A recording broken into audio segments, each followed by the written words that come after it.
Eldritch Hack Rules Like Cthulhu RPG featuring the scenario Cloak House is available for download at Drive-Thru RPG. You've been warned. Recently, Super Geek Mike had a video called Let's Talk About Tiberius, in which he speculated as to why Orion Okaba left Critical Role in Season 1. The official statement contained phrases like mutual parting of the ways and creative differences, but I'm not interested in all the behind-the-scenes drama. Instead, I'm interested in very specific behavior. Orion is that guy. To be honest, I was that guy at one point too. You know, that guy that always has to win. They have main character syndrome. They view the Dungeon Master as an adversary. You may not be interested in Critical Role, but if you play D&D for any length of time, you have met that guy. And we talk about him and what to do about him today on Dungeon Craft.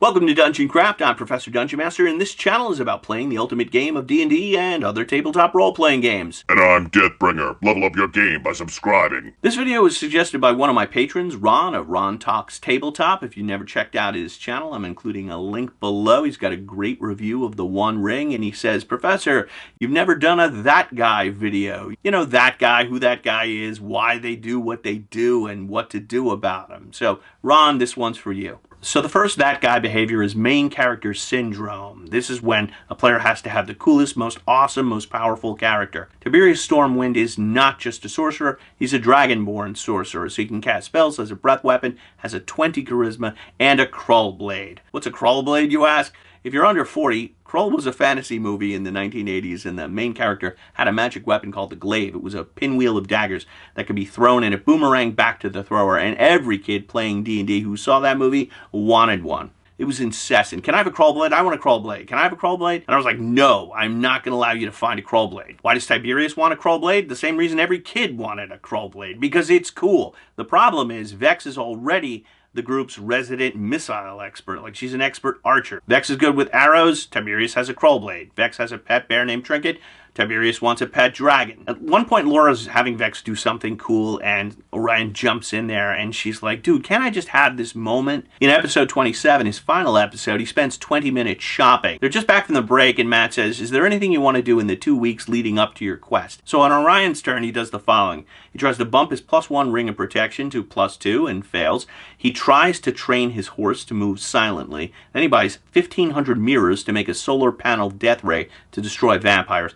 Then he commissions a magic arrow that will disperse holy water as a fog. And finally, Travis has had enough and says, how about you do nothing else and we move on? Orion, one last thing. Travis, no last thing.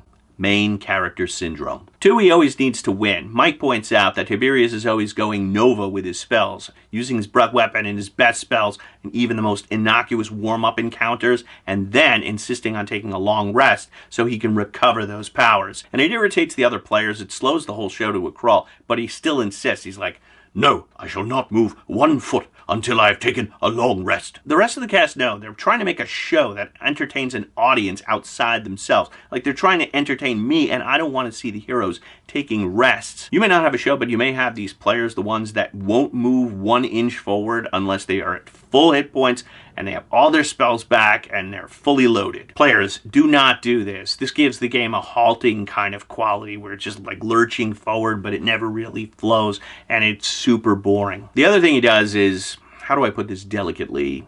He fudges his die rolls. You know that player who's always tossing dice in the dice tray and you call for a perception check and they're like, oh, I just rolled an 18. Later on, when they're rolling to hit, they roll a 2 and they quickly palm it and roll it again because they think you're not looking.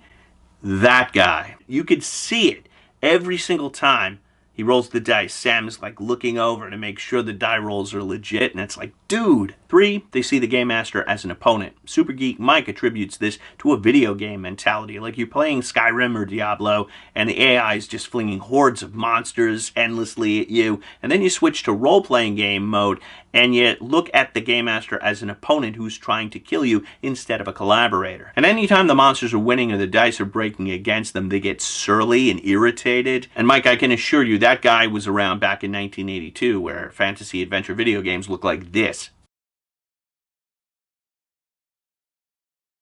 A good game master is a collaborator, and yes, they portray the monsters, but they're not necessarily trying to kill you. What they're trying to do is create challenges. Like, that's our job. And monsters aren't stupid. If I'm putting myself into the headspace of the main bad guy, and I know Vox Machina are gunning for me, I know they have a bear. I'm going to set up bear traps. I'm going to make a magnetic gauntlet that can catch a glaive and pliers that can snap it in half. I'm going to have minions that'll slash the throats of down PCs. I'm not going to allow them endless death saves and healing word and infusions of healing potions.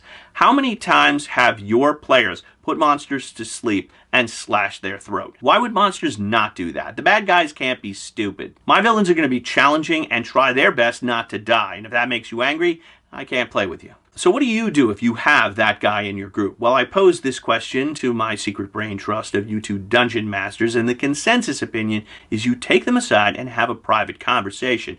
And it sounds something like this. Phil, that thing where you spent all that time trying to raise your +1 ring of protection to +2, just so you know, that's never going to happen, and it's wasting a lot of time. I can't get to the other players, so I would appreciate if you didn't do that in the future. And hopefully they take the hint. This happened to me one time. I had a rogue, and I modeled his voice and personality on the John Lovett's pathological liar character on Saturday Night Live.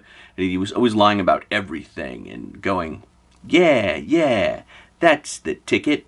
So after the game master pulled me aside and said, dude, I hate John Lovitz. And the only thing I hate more than John Lovitz is you doing impressions of John Lovitz. So knock it off or I'm going to kill your character. And I was like, okay, I got the message. And I changed that character's voice and personality, and I played him for many years. He was a favorite character of mine and the game master. But the game master had to take me aside and set me straight. There was another guy who modeled his rogue on Pauly Shore from MTV. He was like, hey, buddy, I'm the whistle. And the game master had the same conversation with him, but he ended up dying in the next pit trap. As Benjamin Franklin said, a word to the wise is enough. If they do it again, you got to take them aside and have another conversation that sounds like, Phil, this isn't easy for me to say, but I don't think this is the game for you. It's just not working out. There are people I don't play Monopoly with and people I don't play Dungeons and Dragons with. Like some people I'm friends with, but not playing role-playing games. Like I'll go to barbecues with them and I'll go to the movies and bowl with them, but us and RPGs don't mix. You don't have to have every friend you have involved in every hobby you have. It doesn't mean they're not your friend or they're a bad person. It just means you're incompatible with this activity. Players, you have to be conscientious and understand the game is not just about you and your character doing cool things. You keep the game moving so that everyone is equally involved, especially if you have a large group of 6 or 7 players like Matt has. Dungeon Masters, if you have a player who's causing you unnecessary anxiety, it's probably best just to move on. D&D is challenging enough without that guy making your life more difficult. At least that's what I think. What do you think? Please share your thoughts in the comments below. Do you enjoy Critical Role? Did Matt make the right decision? Would you like to see Orion come back? You can share those thoughts as well. Also below, you can find Dungeon Craft on Facebook and Patreon, where you can get extended videos and other cool stuff, and Drive Through RPG, where you can get my House Rules Deathbringer and the Eldritch Hack Rules Light Horror RPG. And tune in next Tuesday when we talk about how Vox Machina killed that old lady. It wasn't just Tiberius, it was all of them. Until then, may all your rolls be 20s. Deathbringer again. I'll take care of that guy for a small fee. And if that guy's Pauly Shore, it's half price. Now get my t-shirt and watch more Dungeon Craft.